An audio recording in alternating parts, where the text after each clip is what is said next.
Hey everybody, I'm Erica Carlson with Bricks Real Estate. Thank you for joining me on I Heart Minneapolis, MPLShomes.com.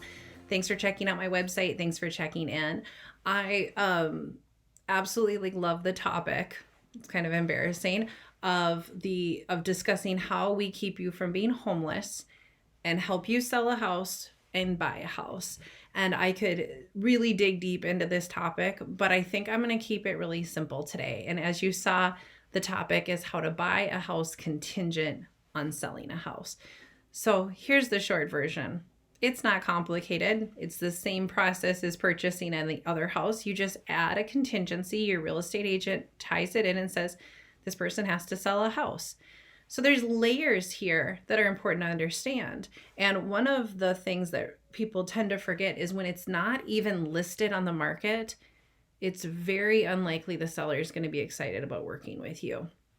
So the first thing I would point out to you, if this is the modality or the way you want to approach this situation, is can we at least get it on the market?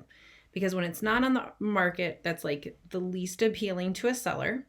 The next level is it's just on the market, but you don't have a buyer. Again, not super appealing to them. So the best case scenario is to get it under contract with a buyer that's very strong and very unlikely that they are going to terminate the contract, because that's what they're looking for. The seller is looking for like a firm deal. Like, it's not the end of the world that you have a house to sell. It's just that, is the person you're selling it to really likely to close the day that they said? That's the uncomfortableness. So like, if that person also has a house to sell, I think of it like dominoes. Like, everybody's like, it's all going to fall apart. If one person doesn't sell, the next person can't sell, and everybody's like relisting their house.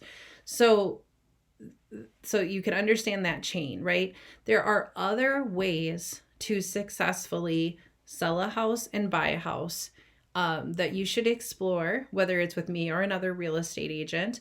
And the reason why is because of a little thing called multiple offers, especially if you're in a spring market. Again, like, if your house is like about to sell, that is a different offer than like, I haven't listed it. So just remember, like, there's a range here. Hard to talk about this when there's a range. So it's like, well, where are you? So we can have like a intelligent conversation about it. It is not that big of a deal to get your house sold and buy one, and for these events to coordinate in time. And there just needs to be a little bit more confidence. But if minimally you could get that house on the market, minimally you could get your own buyer, then you boogie on your house shopping experience. So my last thought is, make sure you're doing things in the right order. Make sure you're working closely with your real estate agent on how to approach this. Most people, which is probably you if you're tuning in, you want to find that house first. And that is such like a deep, like, human need to like have that confidence that that house I want out there exists and it's worth selling my house, and that all the expense and all the pain of moving is going to be worth it, because I am so excited about this number 2 house, or if it's 3 or 4 for you, it doesn't matter. I'm so excited about going that direction.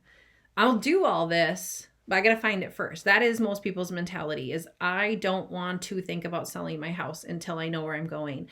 And that's where those contingencies come in. However, you are weakening your strength as a buyer to get under contract. And if you are in any sort of competitive market for a purchase of a house, if you love the house, unfortunately, somebody else loves it too. That's just how this tends to work.